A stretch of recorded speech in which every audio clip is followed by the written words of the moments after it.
community, um, you can go to law enforcement and they will, through gather information, go to judges, and we could temporarily take the gun out of the hands of the person who shouldn't have it.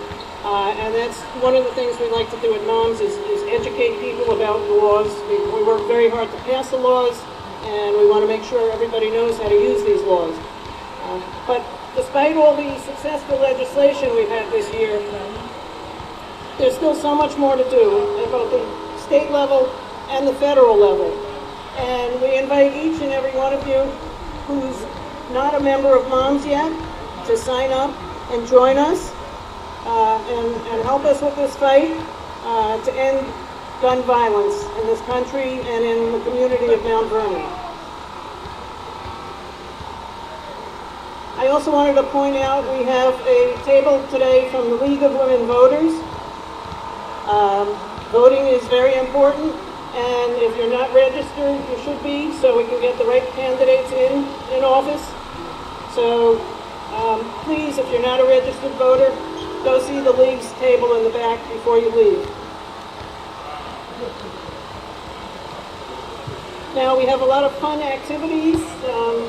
The artwork, and after we all finish speaking, the Westchester Knicks, as I mentioned, and I hope everybody enjoys that and has a good day and a fun afternoon.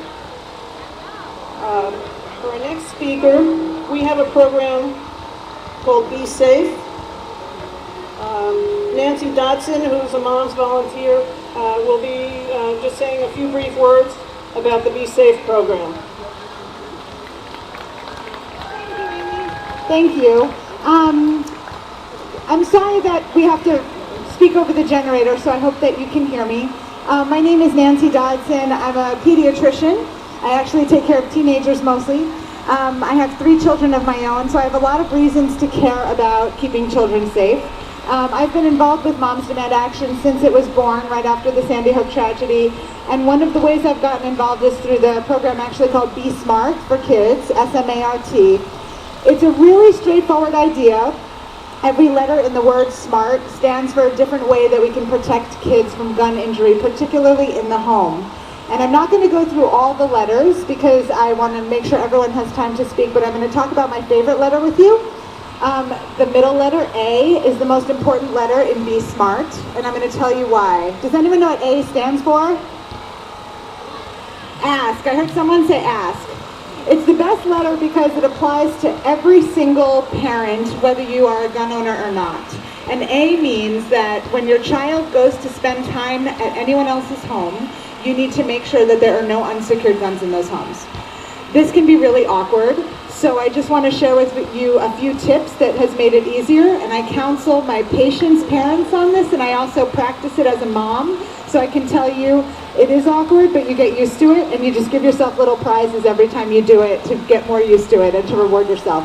So a few tips that make it easier to ask about unsecured guns where your children play are, first of all, to ask via text message, because we all know when you have something awkward to say, you put it in a text message, so it's okay to do that for this. The second tip is to volunteer the information about your own home first. So if you're having someone over, you can say, by the way, we have a cat, he's really friendly, he won't hurt a fly, we don't have any guns in our home, and then you just put it out there and people can share the information about their home back. The third way, possibly the most important, is to acknowledge that it is awkward to ask about safe storage and guns, and to just say, I know it's a little uncomfortable to ask, but I promised to myself I would always ask, because I know kids can be really curious. Do you have any guns? And if so, how are they stored?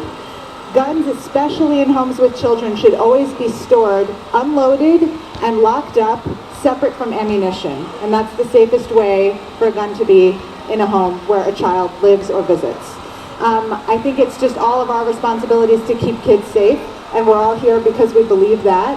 I don't have that much more to say, except that I'm just really glad you're here, and I'm glad the weather blessed us with this beautiful Wear Orange Day in Mount Vernon. Thank you. Thank you, Nancy. So at MOMS, We always have a special place of honor for victims of gun violence survivors, and one of them we're going to hear from now is Carrie Human Simpson, who is kind enough to agree to share her personal story with us. So, Carrie? Thank you. I don't know if you noticed that my skirt matches.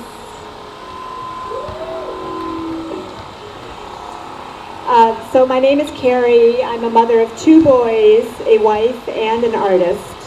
It is an honor for me to be here today to tell you about my own experience with gun violence. At the age of 21, while attending college, I was abducted at gunpoint by a stranger. I had seen his face on the news and recognized that this was the person who had shot and killed a police officer just 2 days earlier. Because he had a gun in his hand, and knowing that he had just murdered someone, I became paralyzed with fear and did not know what to do.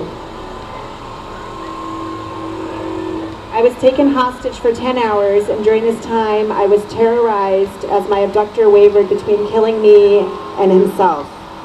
It is only through an incredible stroke of luck that I was eventually rescued by a SWAT team and am here alive today speaking. Following my abduction, I couldn't think straight and had trouble concentrating, so I dropped out of college. For many years, I was afraid to walk alone in the dark because I feared that somebody might be following me. I now have anxiety that my own children will be affected by gun violence. If it can happen so easily to me, why will it not happen to them too? We're here today because of Hadia Pendleton. Hadia Pendleton was a talented 15-year-old girl who had just performed as a margarette in President Obama's second inauguration. A week later, Hadia was standing in a park with her friends after taking her final exams, when a man got out of a car and began to open fire. When Hadia started to run away, she realized she had been shot in the back, collapsed, and died in her friend's arms. I can only imagine the horror that Hadia's family and friends have suffered through. Many people will say that both Hadia and I were in the wrong place at the wrong time. But this is not true. We were not in the wrong place at the wrong time. We were in the right places, near our schools, near our homes, doing what young people should be able to do without the threat of gun violence. Aside from the outcome of the situation, there's one major difference between what happened to me and Hadia. My abduction was decades ago. With so much time having passed, you'd think that we would have come to recognize the gun violence epidemic in America and have done everything in our power to fix it. But here we are, again, watching history repeat itself over and over again. So thank you for being here with us to help show our communities that we will no longer tolerate this epidemic of gun violence that continues to permeate our schools, our places of worship, our theaters, our homes, and our neighborhoods. Gun Violence Awareness Week is a time to send a clear message to everyone that unless we band together to fight this epidemic, the status quo will continue to keep happening. And the truth is that even if you do not have a direct or personal experience with gun violence, you are all affected by it. You may be afraid to go to a concert. You may fear for your child's safety at school. You may be afraid to walk alone in the dark, just like I was for so many years. You may even feel unsafe by the presence of a firearm in your own home. But in order to combat these fears, we must be the change that we want to see. One of the reasons why I joined this movement, Moms Demand Action, and Everytown, is because I don't want anyone to have to go through what I did, and I don't want to see another child killed like Hadia was. So what are some of the things that we can do to help end this epidemic of gun violence? The first thing you can do is throw your support behind better common sense gun laws. One very important federal law is the H.R. 8 Bipartisan Background Check Bill, which will help better regulate the sale of firearms at gun shows and on the internet. Both are ways that people can easily sell and purchase firearms without a license and without a background check. This is a bill that has already passed through Congress, but now needs your support to pass in the Senate. And this is a bill that Mitch McConnell has been sitting on now for over 100 days, refusing to show this bill to the Senate. So you've heard my story, but I'm not the only survivor of gun violence. If you are a survivor or you know someone who is, please reach out to us. It is so important that our voices be heard so that we can try our hardest to prevent these things from happening to others.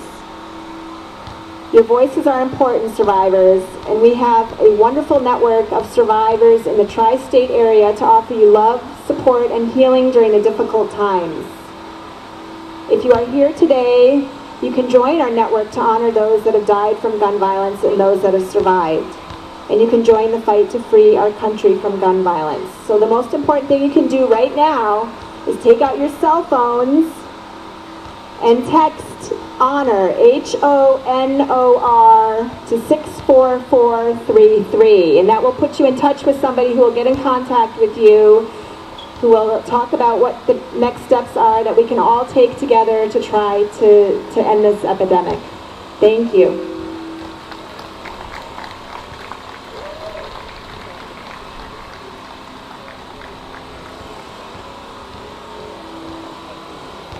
Thank you for sharing that. I just want to take 1 minute to remind everybody, if you haven't signed in yet, please find somebody who's got the sign-in sheet. We're all about action, and we'd like you to get more involved. So please sign in if you haven't done so yet. Now our next speaker has been a great partner in putting this event together. The mayor of Mount Vernon, Mayor Thomas. Thank you, Amy. Don't go too far. Thank you. I'm going to ask my wife join me up here, because ending gun violence, it hurts all families. And in Mount Vernon, we've seen our share of what illegal guns do and can do. When I was growing up in Mount Vernon in 1998, I recall 8 of my friends getting shot and killed. And in high school, you should never think that anything like that is normal. So as mayor, it was one of my mandates and my mission to make sure that we took the fight to gun violence the same way we fight the common cold. There's no one silver bullet. It takes connecting a network of disconnects, from faith to businesses to nonprofits to moms that just want some action. And I've spoken to too many moms, too many people that have been harmed by gun violence in Mount Vernon, harmed by domestic violence. And these are the real enemies of our people. These issues that we can address and we can do something about. So when it happened in 2016, late 2016, early 2017, when 2 people were lost over the holiday, one being O'Neal Bandu on Christmas, a good friend and a man, a father here in the city doing positive things. And then all of a sudden, one of our daughters were taken from us viciously because gangs felt that they could do whatever they want. We lost our daughter, Shamoya, who just wanted to play basketball, get a cell phone, have some fun. Our kids. So as I pledge to Nadine McKenzie, who I believe may be coming up soon to speak, a decision was made to reorganize our relationships, reorganize our police department, reorganize how we go about working as a community to make sure we take the fight where it belongs, to the people that need love, because they were filled with hate. They didn't know what love truly is, and it's just apropos that we're doing this here in Heavy D Park, because he was full of nothing but love, not just for Mount Vernon, but for everybody. So from that day, decisions were made to partner with the county, partner with the state, partner with the FBI, the DEA, ATF, partner with Mount Vernon. And as a result, I'm proud to share that violence overall in Mount Vernon is down over 42%. And gun violence alone is down 57% from this time last year. This is what's driving Mount Vernon to much better places. And it's because of hard work from our Mount Vernon Police Department, our school resource officers going back into the schools, building trust on both sides of the badge, our detectives who are being supported, promoted, elevated, where our children and families see them as friends, not as foes. They're not only shaking hands, they're giving hugs and giving help. And I want to thank moms that demand action, because it's action that matters. Words can never bring back the people that we lost. And those that pulled the trigger also were lost. They were not served. And that's why it's so important we make sure we take every step to bring all of our community together, from sports to arts, as you can see, to engineering, every opportunity to build people up. So I want to thank all the organizations, from SNUG, from being out there, from doing all the hard work, talking to people, talking them back to their senses, to all our officials here in the city that have stepped up to help serve our community. I want to especially single out moms that demand action, and I want to present you, Amy, and the organizers, and all the moms that are here that are working for this cause to make all homes, all places safer. We have a proclamation here. I'll read it. It gets right to the point. Whereas Moms Demand Action for Gun Sense in America is a grassroots organization founded with the goal of raising awareness of the causes of gun violence in our communities and seeking solutions to the senseless violence that robs families and neighborhoods of friends, loved ones every day across our country. Whereas Moms Demand Action for Gun Sense in America, Westchester Local Group has worked within the Mount Vernon community to open up dialogues about the ways to end gun violence and get illegal guns off the streets. And to date, 253 guns were removed from our streets. You clap for that.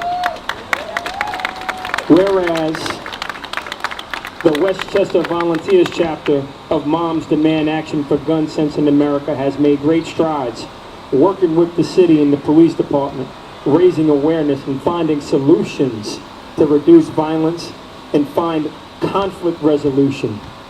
Whereas hashtag Wear Orange Family Fun Day brings families together for a day of events, contests, games, and prizes, raising awareness in a positive way of the ongoing progress to stop senseless gun violence and to celebrate the work the organization has done in concert with the City of Mount Vernon and the Mount Vernon Police Department to build a safer Mount Vernon for everyone.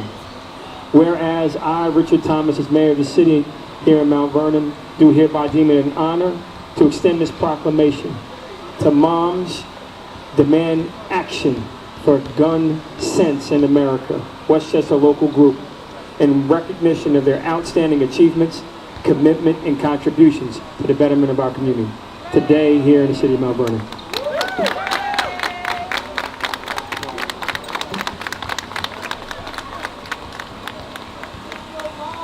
Come on, moms.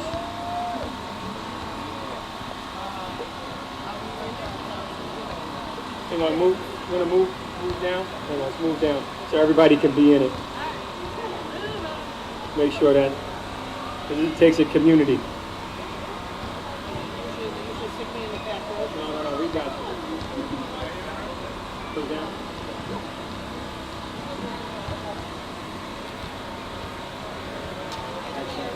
Thank you, thank you, thank you. And again, I want to bring up and welcome Nadine McKenzie, mom of Shamoya, someone who paid a tremendous sacrifice. And everybody just She continues to smile. She continues to uplift. And she is uplifted by grace. And God has truly given her a lot to bear on her shoulders. And I just want to thank you, Nadine, for being so strong and knowing that Mount Vernon is with you. We love you, and we're going to continue to do everything to keep all families safe here in the city of Mount Vernon. God bless. Thank you, Mayor Thomas. Good evening, everyone. It's not an easy task, when I meet up with Moms Demand Action, but we're here for a purpose, and I joined them for a purpose. And that purpose is to make a better community for all of us. Just a reminder, we are loud and we are proud. Crime is down in Mount Vernon, but there's a lot more work to be done here. We want the gun off the street. The mayor, the police, they promised us to do that. And I want to thank the police department. They're doing a great job. Crime is down. And I can say I'm watching the news and I'm not seeing anyone get shot recently, which is good. We're praying and we're hoping that that doesn't happen to another mother. Because what I went through on 2016 New Year's Eve was not something anyone would like to go through. However, Moms Demand Action, they are loud and they are proud to make sure that we are all working together to get this done. Barry and the team, I want to thank you all for always being there for us. The Shamoya Mackenzie Foundation this year honored Barry in regards to humanitarian awards. You are doing a great job, and we want to let you aware of that. And not only we would like you to run for President of the United States, but you do a good job. You would. However, despite what is going on in City Hall, I must say the police department is working hard, and with the mayor along with the community to make a better Mount Vernon. I thank you, Mayor Thomas. You promised me on that day that you would make a better Mount Vernon in regards to the crime and helping the youth. And yes, we see you doing that, and we appreciate that. So continue to work with the community to make a better Mount Vernon. It is not the mayor or the police alone who do it here in Mount Vernon. We must always remember that a village raised the best kid. And if all of us that said that we're villagers, we should come together and make sure we have the best for our community. Not only Shamoya was, I would say, no one would say a perfect child, but a great child. Where it wasn't only me, it was the main mother for Shamoya. It was aunt, cousin, uncles, my sisters, everyone. Not only she was great in basketball, also great at school. And it's an example I want to let the community know that you can help your neighbor's child to make a difference. Don't believe that your child is the only one you should help. For us to control gun violence, you have to be your neighbor's keeper.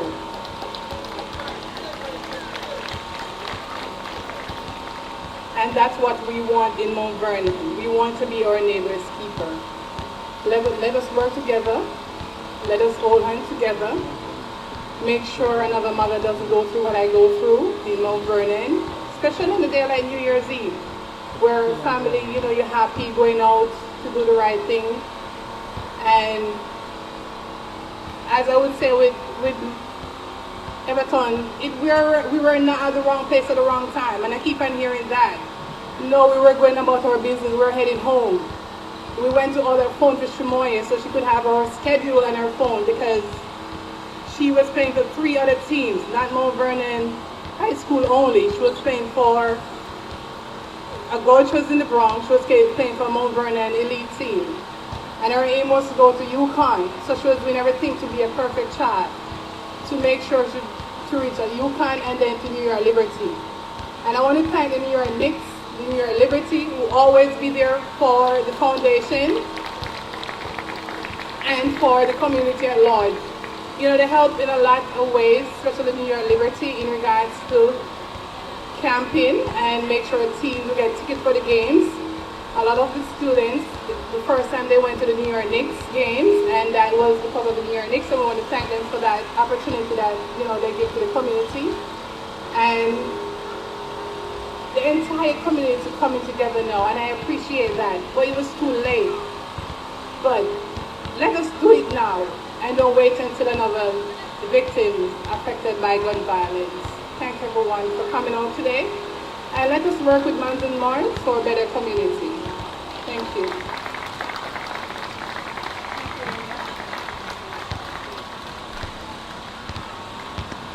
Now I want to introduce one of my partners and co-leaders, and somebody I've learned a lot from on this. One of the New York chapter leaders, Barry Graubart.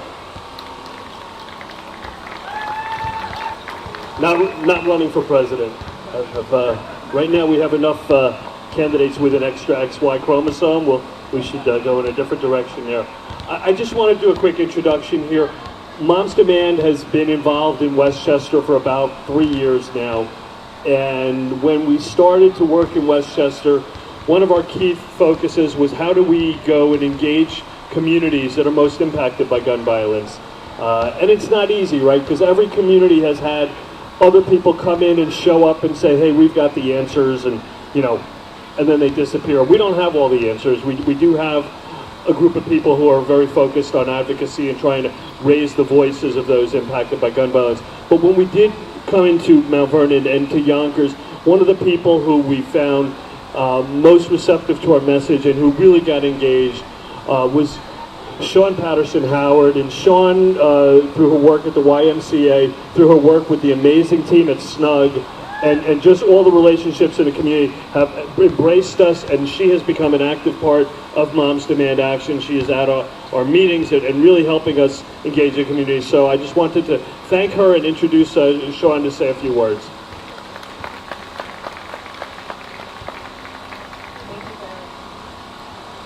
I just want to take a moment to thank Nicole brought me in, and then Barry and Shelley and Amy, Cynthia, Nadine's been active, the Shamoya McKinsey Foundation.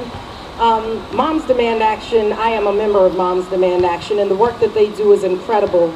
It's about gun sense laws in America, and it says every town, because Mount Vernon, Yonkers, White Plains, Chicago is every town. This is a crisis across the country, and we have to make sure, like we just did in New York State, that we continue to pass laws, 8 laws this year, that are gun sense laws.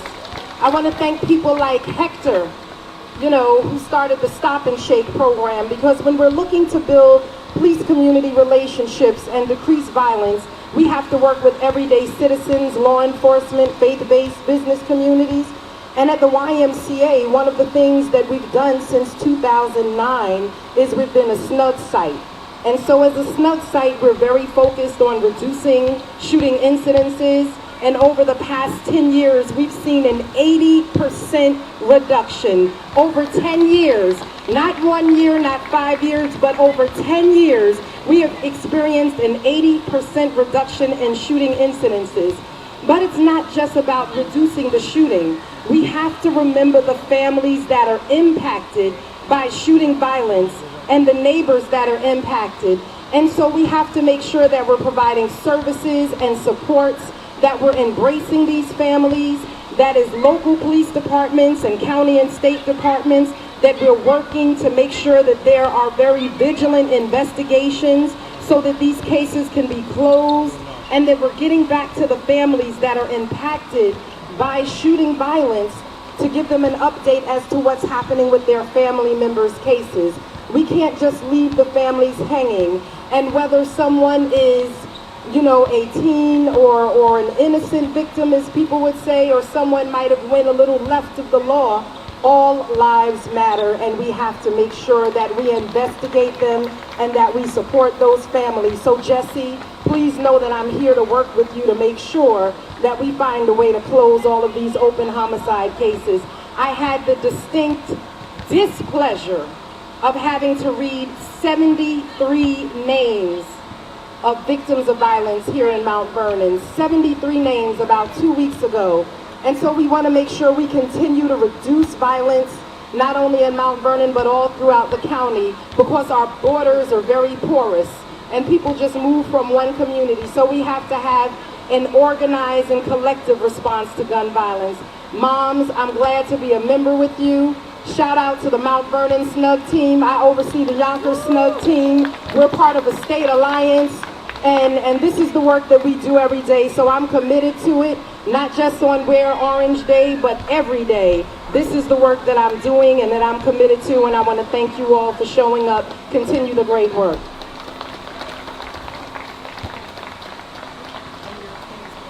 Thank you, thank you. And she even has orange shoes. I'm impressed. Okay, so our next speaker. Is he ready? We all know in Yeah, fighting over gun here. violence, partnership with the police department is very It's gonna be important. loud. Let's do it. Over there, we did the. So Sergeant Mann from the Mount Vernon Police Department is here. I think. Ah, here she is.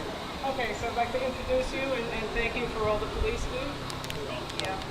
All right, thank you. I didn't know I was speaking. I don't know what that is. Yeah, me neither.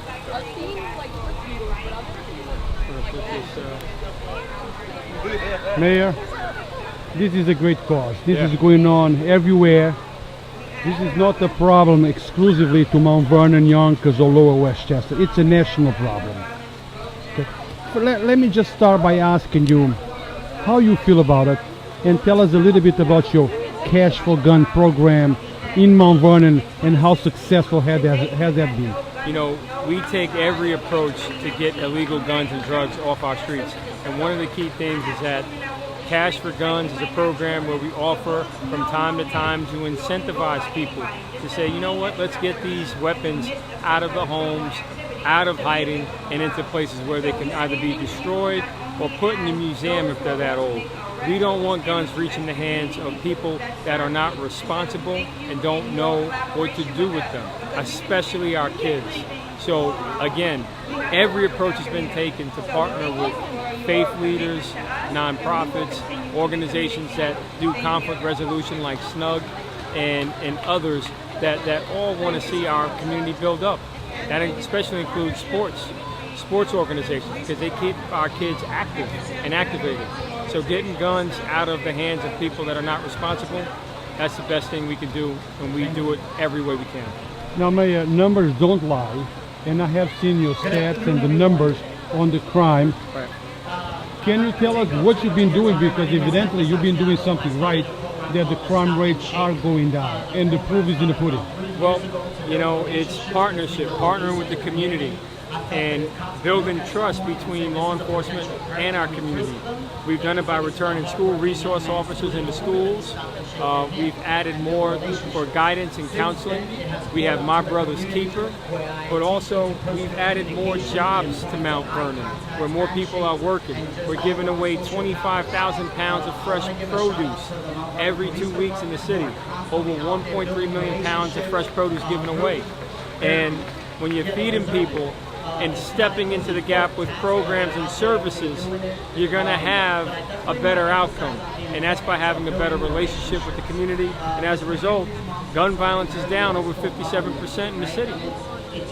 That's something that we've been able to accomplish despite obstruction, despite sabotage. We fought hate with love, and here it is. It's an irrefutable fact. Mount Vernon is safer than ever before.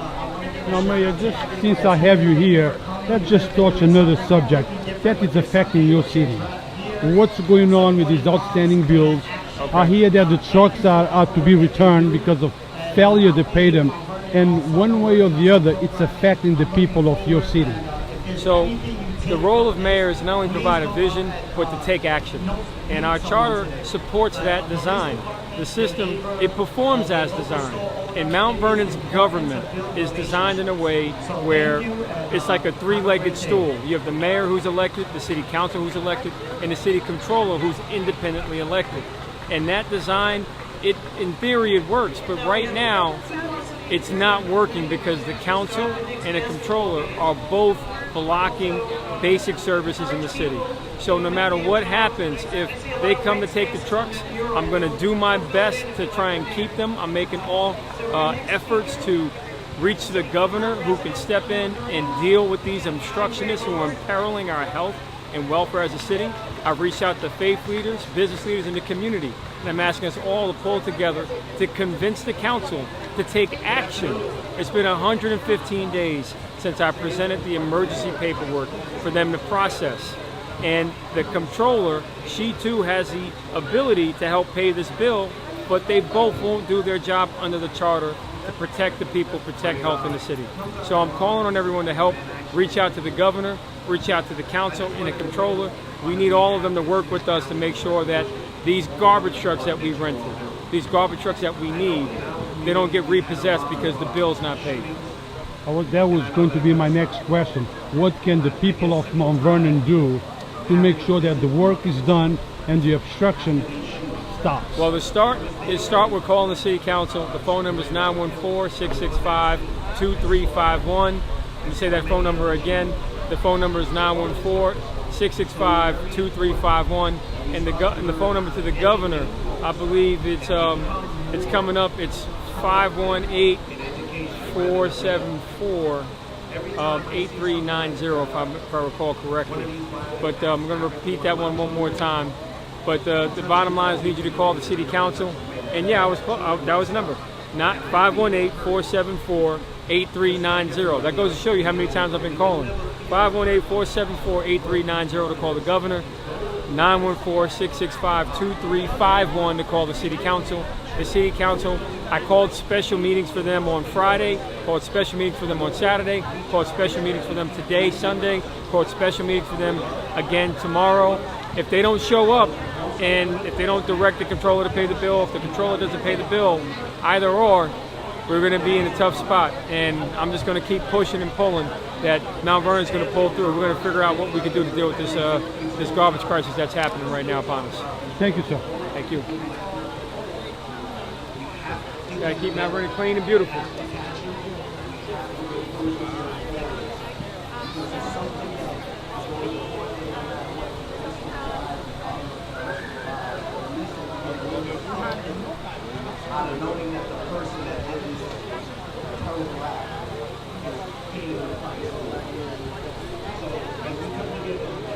And now we have here Ms. Sean Patterson. Sean, this is an excellent cause. Yes. We need to do all that we can to stop gun violence and to stop illegal guns to reach the hands of criminals or people that are unstable, mentally unstable, to have guns. What is your opinion and what can we do? I see the slogan, end gun violence. The question is how? So through the YMCA, we've operated the SNUG program for the past 10 years.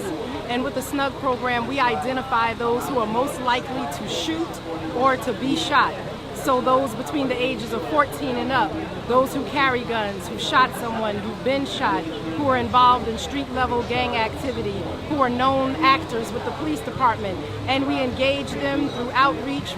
We provide mediation if they're having problems, and we connect them to employment, to education, to mentoring, to case management services, to not only help them change their direction, but most importantly, change their mindset. Because when you don't value your life, it's hard for you to value other people's lives. So we have to give people hope. We have to restore in them a sense of hope. People who have gone a different route are not disposable, and we have to stop treating them as disposable. We have to make sure that we have education and programs for our young people that help. So we need prevention, intervention, and restorative justice programs. So regardless of where a young person is or an adult is in their life, that we have something where we're reaching out to them. One of the things that we've done with the Yonkers Police Department is the YMCA, in conjunction with the Yonkers Police Department and our SNUG team, we passed out thousands, literally thousands of gun safety locks. And that was important because we had a shooting of a young girl, 4 years old. And so we have to make sure that people who have legal or illegal guns, we didn't worry about whether the guns were legal or illegal. We just wanted them to be secured so a child could not shoot themselves or accidentally shoot someone else. Another thing that we did through the SNUG program at the YMCA is that we worked with the community to help them turn in illegal guns. Not the gun buyback program where you take the guns out of your attic and you just hand them in to get money, but these were real guns that were on the street, that are as easily accessible in urban communities. It's easy to get a gun like it is to buy a loaf of bread. In urban communities, you can get a gun for almost nothing and so easy. And so we've been able to remove hundreds of guns, working with the police department doing that. I have a safe in my office where we were to hold guns until we could get them to the police department. We've suspended that program right now, but we're trying to figure out how we can get that program back. We just need to make sure that there are protections for our staff, that if they collect a gun off the street and they hand it in to the police, that our staff cannot be prosecuted or attached to that gun in any way.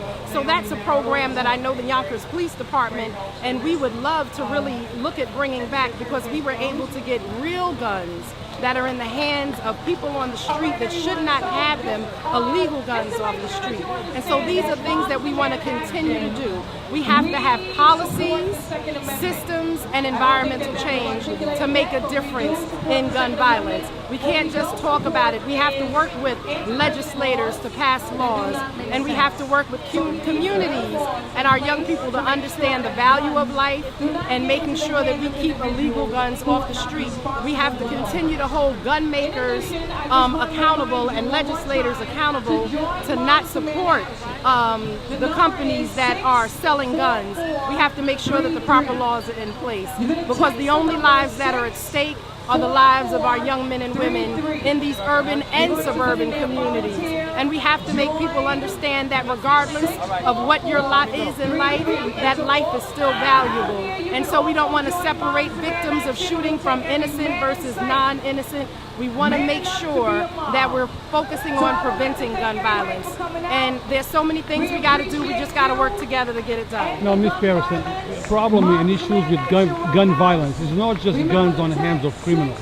Last week, 2 people were fatally shot in a workplace. Legal guns. Yes. Schools. Legal guns. Right. What about the issue with the guns on the hands of mental unstable? What is your take on that? Well, that really is the focus. So in the state Senate this year, they passed 8 gun sense laws. So those were not just laws focused at illegal guns, but making sure that there is proper screening, that we slow down people's ability to be able to get guns, that we're doing proper background checks, and that we're not allowing people to just transport guns across state lines. We have to put legislation in place that really that closes the loopholes of gun show laws and things of that nature. So those are the type of laws that the New York State Senate has been so courageous in putting into place. The gun lobbyists are huge, but the voices of the people have to be bigger, more powerful, and more persistent. We may not have the money, but we do have the number of people that are pushing for this, and that's just critical. It's about laws and laws that have to be enforced. And if we find people who are trying to create loopholes, we have to close those loopholes so that even legal guns stay out of the hands of people who are dangerous and don't find their ways really to these communities and to our schools and to our churches, where people are losing their lives at an alarming rate. Now, one more question to end up this interview. I'm sure that you have places to go. Is it time to start holding manufacturers of guns in part responsible Absolutely. for the guns? Absolutely. Absolutely. The same way that we did with cigarette companies, we have to do the same with manufacturers of guns. They're making money off the blood, the shed blood of our communities, and we cannot continue to allow them to just walk by and continue to line their pockets and line the pockets of people in Congress and Senate to protect them while our communities and our families die on the street. Thank you, ma'am. Thank you. Yeah. So you want us to get hooked up too so we can stop smoking from things. You can't do it this year, but we do it next year. I got his number. We are the largest. Yeah, we are the largest. Let me just finish.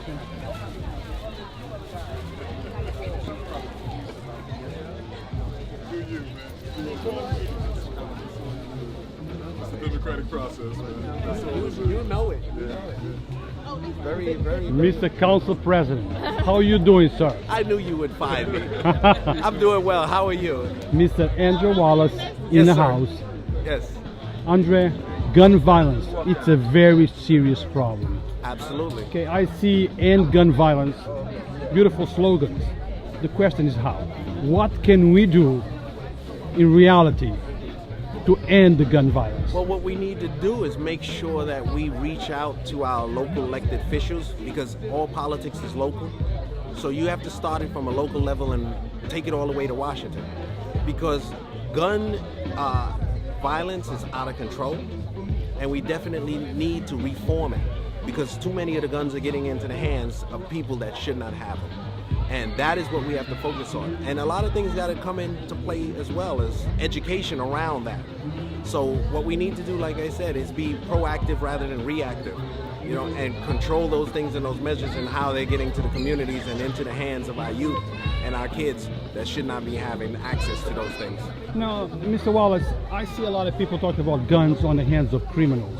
I think we need to show that that's not the only problem. Guns on the hands of people who are mentally unstable, right, even though those guns are legal. 12 people got killed last week, Newark right, school, you know, San Diego. All those guns were on the hands of people who were considered, you know, law-abiding citizens. So what can we do to make sure that the hands are being owned by people that can actually or should own guns? It's still crossing over with what you're saying, okay, because some of the people are shooting have mental issues that you said. And mental health issue is a big problem in our community and across the country, and that's something that we need to address as well. We need to have mental health facilities and places that people could go to speak to other people and talk to other people and get counseling. And we need to provide that before we wait until they do the act, and then we complain about, we didn't know that man was angry. And most of the times you turn on TV and everybody that interviewed say, hey, that's my neighbor, he was a nice guy. Yeah, but the nice guy must have run into some kind of situations in his life that made him not so nice at that time. But if he has an opportunity to get the counseling and speaking to people, maybe we could change a lot of those things. But the problem is we need to know what some of your neighbors and some of your friends are going through and take a moment. We spend more time on Facebook and playing games and everything else and video games and all of that stuff, and we're not even talking to our kids anymore. We need to focus on speaking to our children and speaking to one another, not at one another. That's the problem. And when we get a chance to do that, gatherings like this give us that opportunity. You know, we need to have more of those. I want to see people. A lot of people like my son say, I got 5,000 friends. No, son, you got like 5 friends. Okay? Don't believe the hype on Facebook, you know? And take time to go out and have fun with your friends. Your boy is not telling you he has 5,000 friends yet, right? Yes, he has 5,000 friends, you know? And I'm like, okay, you know, if you could count in life 5 good friends, you're doing great. Now, Mr. Andrea Wallace, tell me about the gun issue in Mount Vernon. The mayor just said that from last year to this year, 57% drop in gun violence. How you feel about that number? Well, if the mayor is saying that, you know, I'm not going to say that the mayor is not correct or incorrect or whatever, but I know that the 2018 statistics from the FBI and all has not been released until just recently, you know, that didn't encompass those numbers. So maybe he has access to numbers that we haven't seen yet, but I look at the national report and I look at our local reports as well. And it is going down. However, until it's gone, I'm still going to be out here talking about it. You know, it's great to say, you know, there's a great story I have about a friend who was telling me a joke, right? He said that it was a police officer stopped him. And he said he didn't go through, he said he stopped at the stop sign, right? The police officer said, no, you didn't. He said, well, I slowed down. So the police officer said, let me show you the difference. He took out his club, right? Started beating the guy in the head. And he asked him, do you want me to stop or do you want me to slow down? You get the point. So what it is even though it's slowing down or whatever, we should not all, you know, be so happy about it until we can stop it. We have to keep on moving towards that. Every day I'd like to see, if we had 500, I'd like to see 400, I'd like to see 300, I'd like to see it stop.